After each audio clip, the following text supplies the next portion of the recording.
जय श्री कृष्णा। हर ग्रह का हमारे जीवन में किसी न किसी प्रकार से संबंध होता है। जैसे कि सूर्य पिता है, आत्मविश्वास है, आत्मा है।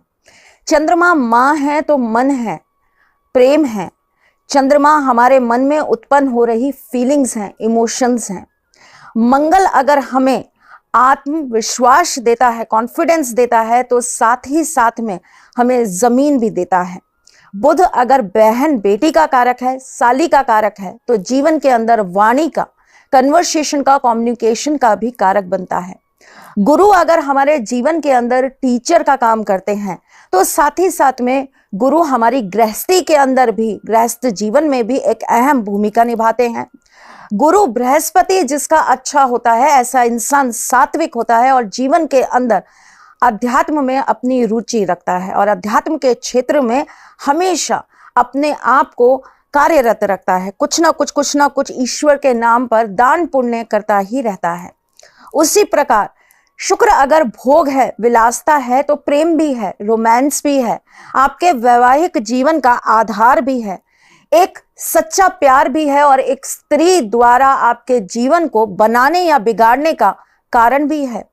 इसी तरह शनि आपके जीवन में एक बहुत अच्छा दोस्त है, तो आपके लिए एक न्यायाधीश भी है।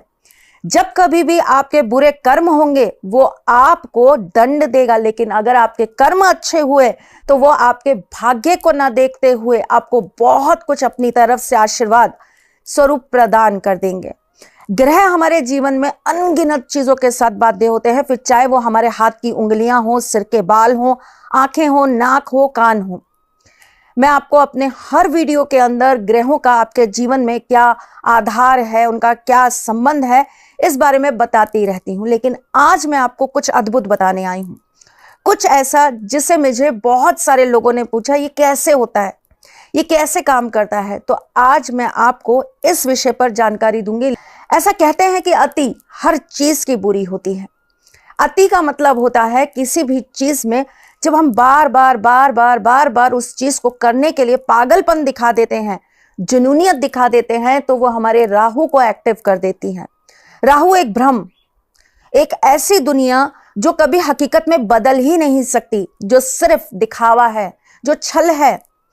इसीलिए अगर कोई व्यक्ति बहुत ज्यादा दिन रात सुबह शाम बस भगवान का नाम ले रहा है, चारों तरफ सिर्फ अध्यात्म दिखा रहा है, चारों तरफ सिर्फ ईश्वर की बातें कर रहा है, तो समझ जाइए इसके अंदर राहु का एक्टिव होना चालू हो गया है। अति हर चीज की बुरी है। इतिहास गवाह है, अंधे प्यार ने हमेशा तबाही का काम किया है, जबकि सच्चे प्यार ने दुनिया के लिए बहुत कुछ मिसालें दी हैं।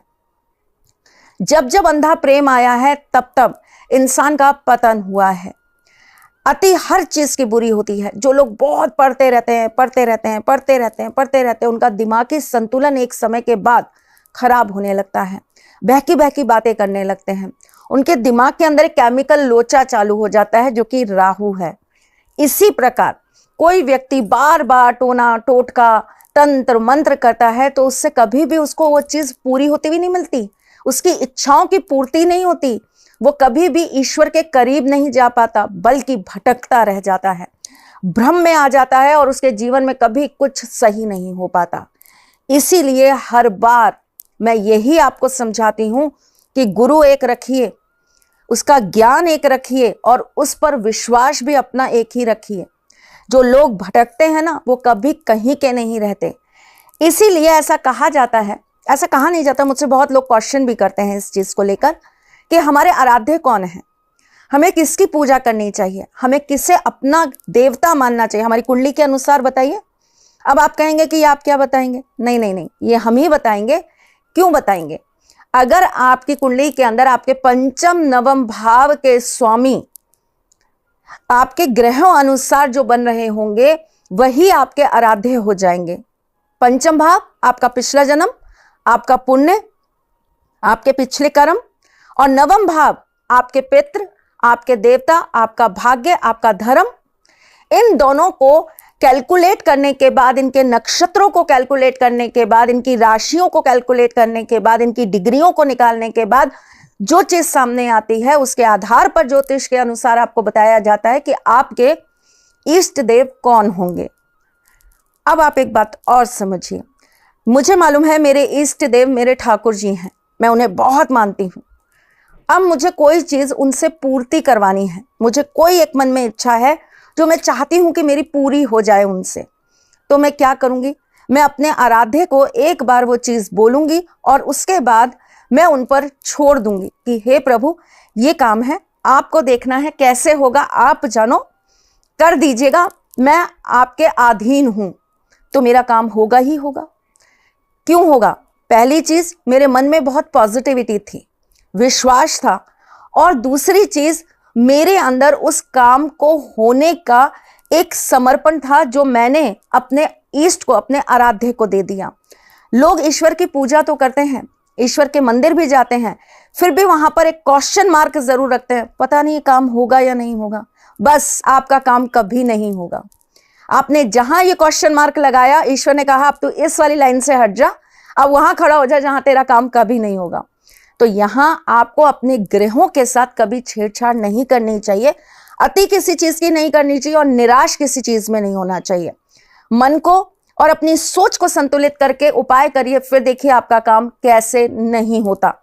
आज एक छोटा सा उपाय जिसको करने मात्र से 14 घंटे के अंदर अंदर आपको इसका रिजल्ट प्राप्त हो जाएगा। करना क्या है, एक पत्तल ले लीजिए, पत्तल पता है ना, पेड़ के जो पत्ते होते हैं उससे पत्तल बनाए जाते हैं। मैंने आपको याद है एक बार अपने लाइव में आपको दिखाया था कि ये पेड़ है, इसके ही पत्तों से पत्तल बनाए जाते हैं।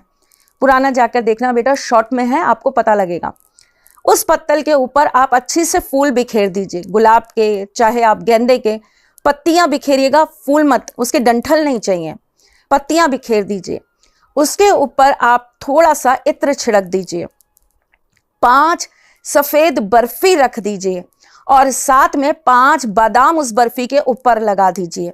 उस पूरे पत्तल को आप अपने घर के मंदिर के सामने रखिए या किसी भी मंदिर में जाकर ये क्रिया कर लीजिए। सामने बैठिए, वहां बैठकर मां दुर्गा का स्मरण करिए और दुर्गा चालीसा का पाठ करिए। उसके बाद ये पूरी की पूरी थाली आपको किसी भी मंदिर में मां दुर्गा जी को अर्पित कर देनी है। अगर आपके इर्द गिर्द कोई ऐसा मंदिर ना हो जहां मां दुर्गा की मूर्ति ना हो तो कोई दिक्कत नहीं है, स्मरण उनका रखिए और आप किसी भी मंदिर में चढ़ा कर आ जाइए और मन में अपनी मनोकामना बोल दीजिए।